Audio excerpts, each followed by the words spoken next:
तो आज बात करने जा रहे हैं हम बेरोक टोक में एक बार फिर महाराष्ट्र विधानसभा चुनावों की। एक बार फिर राहुल गांधी के लगाए गए महाराष्ट्र चुनाव को लेकर धांधली के आरोपों की और उससे कितना असर बिहार चुनाव पर पड़ेगा। आखिर क्यों विपक्ष, क्यों राहुल गांधी एक बार फिर इस मांग को उठाते नजर आए हैं, आज इसी सियासी घमासान को लेकर आज हम चर्चा करेंगे।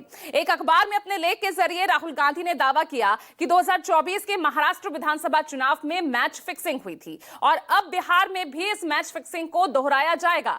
हालांकि चुनाव आयोग ने राहुल के दावे को निराधार बताते हुए कहा कि मैच हारने के बाद रेफरी को दोष देना अब एक नई और बेतुकी आदत बन चुकी है। उधर बीजेपी अध्यक्ष जेपी नड्डा, उन्होंने राहुल गांधी के लेख को फर्जी विमर्श गढ़ने का ब्लूप्रिंट बताकर खारिज कर दिया। वहीं राहुल ने एक बार फिर चुनाव आयोग पर हमला करते हुए आरोप लगाया कि टाल मटोल ना करे, मेरे आरोप गलत हैं तो साबित करे चुनाव आयोग। ऐसे में यहां सवाल यह कि राहुल को आखिर क्यों लगता है डर, आने वाले चुनाव नहीं होंगे निष्पक्ष। आज इसी मुद्दे पर हम चर्चा करेंगे। मेरे साथ वरिष्ठ सहयोगी और खास राजनीतिक मेहमान जुड़ गए हैं, आगे उनका परिचय कराऊंगी, लेकिन उससे पहले सुन लीजिए कि चुनावों को लेकर एक बार फिर से यहां चुनाव आयोग के निष्पक्षता पर सवाल उठाता हुआ विपक्ष और सत्ता पक्ष किस तरह से जवाबी प्रतिक्रिया दे रहा है।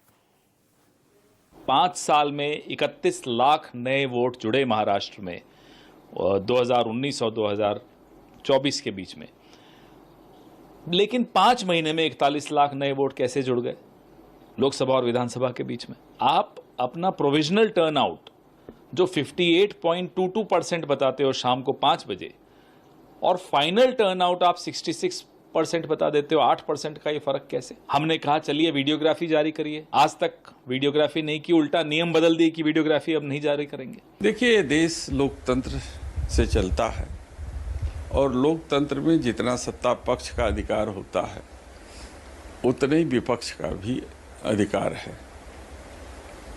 समस्त विपक्षी दल जब एकजुट होकर के मांग कर रहे हैं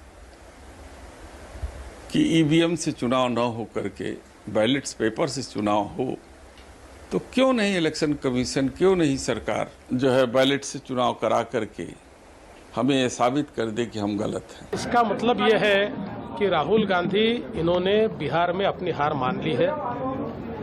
मैं हमेशा ये कहता हूँ कि जब तक राहुल गांधी जमीन पर नहीं उतरेंगे, तथ्यों को जब तक वो नहीं समझेंगे और जब तक अपने आप से झूठ बोलेंगे, अपने आप को झूठा आश्वासन और झूठा दिलासा देंगे, तब तक उनकी पार्टी कभी जीत नहीं सकती। राहुल जी ने बहाना तैयार कर लिया बिहार चुनाव हारने का।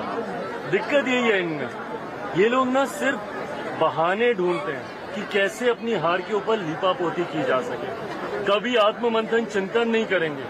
इनको अपनी पार्टी में जयचंद दिखते हैं पर उस पर कार्रवाई नहीं करेंगे। इनको सिस्टम में दोष दिखता है बट जब खुद सत्ता में होते हैं तब कार्रवाई नहीं करते। कर्नाटक में जीत जाएंगे तो बड़ा निष्पक्ष हो रहा है, तेलंगाना में जीत गए तो बहुत निष्पक्ष हुआ, और जहां हार जाते हैं वहां फिक्स होता है।